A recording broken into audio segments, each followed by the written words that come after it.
scratch, wampum, dough, sugar, clams, loot, bills, bones, bread, bucks, money. Money is, at its essence, that measure. Welcome to the Ozark podcast. I'm one of your hosts, Jamie G. Esquire the Fifth. No, I cannot defend you in a court of law. I'm here with my co-host, Magnum Mills. We're going to get you ready for the final 7 episodes of Ozark. Magnum Mills, go ahead and drop a gem on them, baby. Oh, nice little callback to the Mob Deep there. Thanks again for checking us out. Remember, Ozark Podcast, also on social media at Ozark. If you could, follow us on the social media, check us out so you don't miss anything. If you're on YouTube, please like the video on the podcast link, give us some stars. Really appreciate it. Helps us out a lot. And I'm going to shock the shit out of you here and tell you that we're doing an Ozark podcast mini-sode about Ruth Langmore. Yep. And we're going to do a little, we're going for a David Letterman meets Cool Breeze kind of thing here, Magnum Mills. Watch for the hook. Are you like paraphrasing? So truth is it's too late for the Ruth because it's Letterman. I don't see Paul Schaefer. So we're doing a top 10 list. Come on down. It's time for us to give top 10 Ruth Langmore lines through the first 37 episodes of Ozark. Magnum Mills, are you as fucking pumped up about this as me? Yeah, I'm ready to do 37 in a row, man. I mean, this is, and just give you the details here, how we did it. Basically, we took a bunch of quotes. We had about 20, 30 quotes from Ruth. We each ranked our top 12. We averaged those together, and that's how we came up with our top 10. We overlapped on a bunch of them, but we did each rank a couple of quotes that the other person did not. Some of those made the list and some did not, but let's go ahead and go over these honorable mentions quickly, as there are some really good nuggets in here, baby. I like the Nuggets thing, but apparently you did not like my pick for my number 8 favorite line, and that's when Ruth said, "Why the fuck would they make DEFCON 1 worse than DEFCON 5?"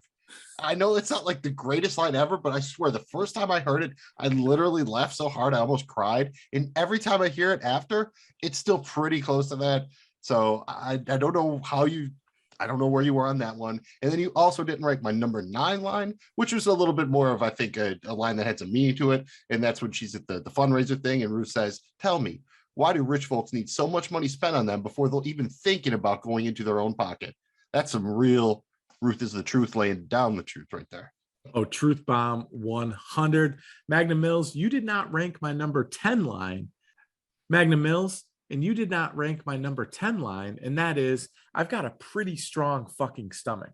Pardon my French. All about the context there, and then how and why Ruth says that, but that one just was, it made my top 10. And that brings us to the brink of the top 10. We actually had a tie for the runner-up here, because both of our number 7 picks were not even picked at all by the other guy. And mine was, in a kind of apt here, I say, the Ruth line where she says, "Let me say this as respectfully as I possibly can. Would you please kindly go fuck yourself and leave me alone? Thank you." I mean, haven't we all wanted to say that at some point, even if it's not because somebody didn't give any ranking to our number 7 pick? All the damn time.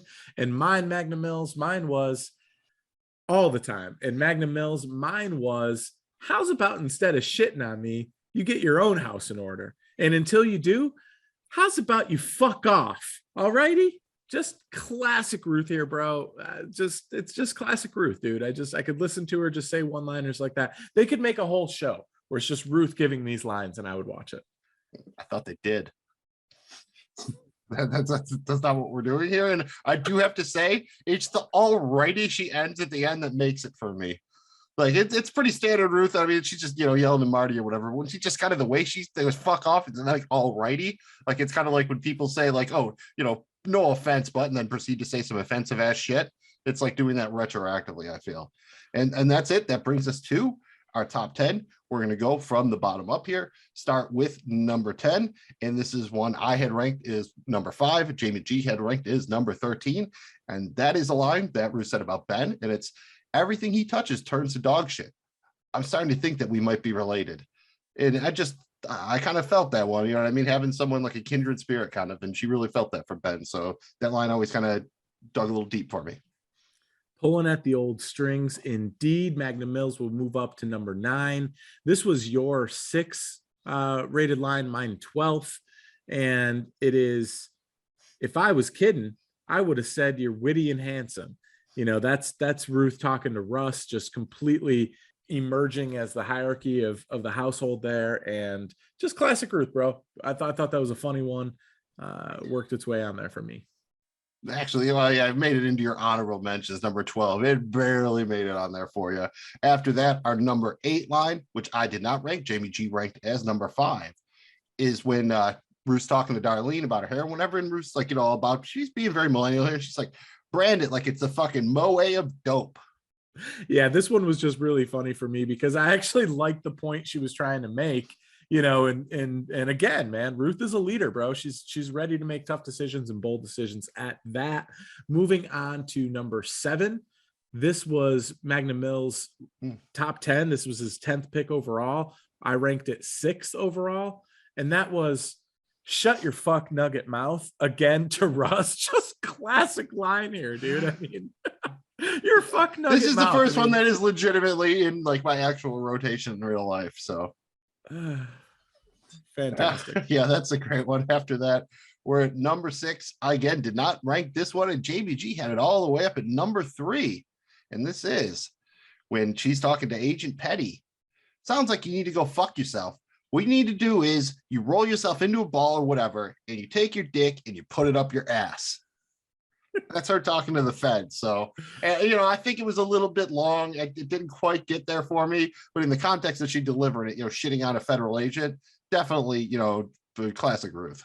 And it wasn't any agent. It was Agent Petty who had the whole weird shit going on with Russ. So that was pretty good usage there, if you ask me. Moving up to our number 5th ranked line, Magnum Mills. This snuck into his honorable mentions here. You had it ranked at 11th. I had this all the way up at number 2. Holy cow. And that is Ruth talking to Jade the stripper. And she says, how about I pop those tits and squeeze out the silicone? Just so great, dude. That's Ruth being a boss queen, just boss lady all the way in the strip club with her own Ruth style, little violence to it. It's just perfect. That's one of the more violent ones, really. I mean, they get a little bit progressively violent. Yeah. Again, I liked it, but it was very specific. I can't ever really use that one in real life, so I'm not as partial to it. You know, just saying, if I tried, I'd probably get in trouble. And this next one here at number 4 was one of my favorites at number 3, Jamie G at number 9. And this is one, again, where it says to Marty when she says, if you're a killer, then I'm Snow White, and I don't see any dwarves around. Just, I mean, that's again, like, I like the whole, like, I'm Snow White, you know, you're Snow White, I don't see any dwarves around. It's that's one you could use in real life if you wanted to. Absolutely. And again, just speaks to Marty and Ruth's relationship. Moving up to the number 3rd ranking here, Magnum Mills, you had this one pretty high. You ranked this 4 overall. I had this ranked at 8, so we both definitely like this one. And that was, what the fuck are you gonna do? Kill me, you fucking bitch wolf? And that was when Ruth was losing her shit and screaming at Wendy in the kitchen of the Bird's home in the Ozark. Just a wild moment. I mean, this was Ruth peaking as Ruth, going places that she hadn't gone before. Outstanding scene. Great line. Fucking bitch wolf. I mean, I don't know if she was going for Teen Wolf or like, I mean, couldn't you have like back to the heyday Game of Thrones being like someone's nickname was like the bitch wolf or something? I don't know. Well, just for some reason, the way she says fucking bitch wolf, that's she could have been working for Wolf Cola. Maybe Frank hired her. Maybe she's the woman down south for the man behind the fluids. And that brings us to number 2, which was my number 1 line and the one that I've definitely said the most in real life, will continue to do so. And that's the classic, I don't know shit about fuck. Dude, you had it at 4. I had it at 1. Again, that's way up there for me, dude. You can say that all the time in your everyday life, and I encourage you to do so. I probably say it every day, at least once. I mean, it's just great, and it can be used in any context talk. It's Unless your basically grandmother's asking you how to program the remote for the TV, then you're not supposed to say, I don't know shit about fuck. That may or may not have happened. Right. Grandma, mom, dad, things like that. But just in my head, I can say it all day long. But this is basically the equivalent of your John, right? I mean, this could be talked about anything. I don't know shit about fuck about. It could be it's so relatable to anything and everything. Love it. Magnum Mills, number 1 here. This was your second rated line, my number 1 rated line. And that is, God's a motherfucker, isn't he? Built me smart enough to know how fucked up my life is, but not quite smart enough to haul my ass out of it. Ruth being real as hell with Marty, such a great line. And, when you think about it, man, that's I don't know. It's just, for me, that was a good, big, bold line. Obviously, you like this one too, ranking it number 2 overall. As Paul Pierce was the truth, right? I mean, he might have to look out. Ruth she's the new truth, man. I'm listening to what she's preaching, and I think she's going to have a couple more that sneak onto this list, hopefully, in the final 7 episodes. Man, oh man, Magnum Mills, the more we talk about it, the more excited I get for these final 7 episodes. Why don't you tell the peeps what we've got coming between now and those final episodes, and also how we're going to cover part 2 of season 4. Pretty simple here. We'll probably toss out a couple of these mini-sode joints. We'll try not to do them all on Ruth. We're probably going to try to do a little bit of a recap of our previous predictions, just to see if there's anything to add now that we've had a couple of months to reflect on the first part about season 4. After that, once season 4 drops, a couple days after that, we'll come out. We'll cover the first 3 or 4 episodes. Week after that, we'll wrap up the rest of the episodes from that batch of 7. Then we'll be back to ultimately take a look at season 4 as a whole, the entire show, what's happening next, all that good stuff. Who knows? By then, maybe they're announcing Ozark spinoffs, an Ozark movie. Who knows? Everyone else is doing it, right? That sounds like a ton of fun to me. Thanks again for checking out our podcast, Magnum Mills. Please tell the people where they can find us and all of our other content, which is FREE. Free! Ooh. So, were you going Freeway or DuckTales there? I kind of lost the train there. Despite whatever he was just trying to do, please know that we are the Ozark Podcast. Again, if you're not already subscribed to the podcast, please do so. Find us on social media at Ozark Podcast. We just finished up covering Peaky Blinders on our podcast, PBP. Find us on social media at Peaky Podcast. We continue to cover The Gang from Patty's on our podcast, The Night Pod Cometh, where we cover It's Always Sunny in Philadelphia. On social media at Night Pod Cometh. We're about to cover the final season of the show Better Call Saul.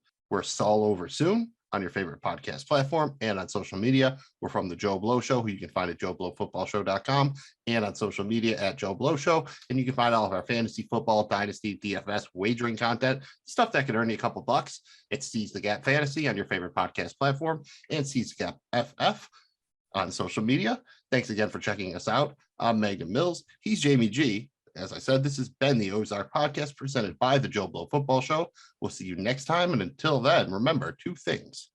Dirty money ain't worth a goddamn thing. And bird is the word. See you next time. Bird, bird, bird. Bird is the word. Free! Wait, free bird? We're doing free bird or freeway? I don't even know. It could be Freeway Philadelphia bird. Freeway. It could be Way It's a Bird. mashup. Freeway bird. We're doing freeway bird. We're doing Freeway Bird. Some new shit. New shit!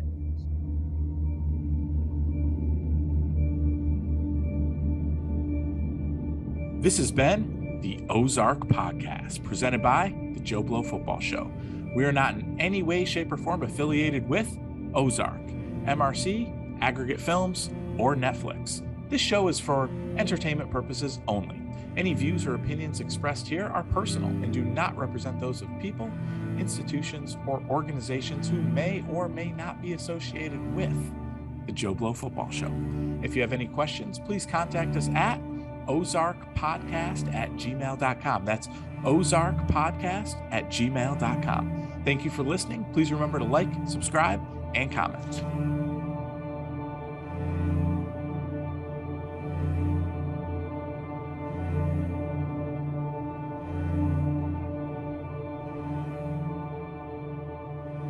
How's about instead of shitting on me, you get your own horse? And ride away on it.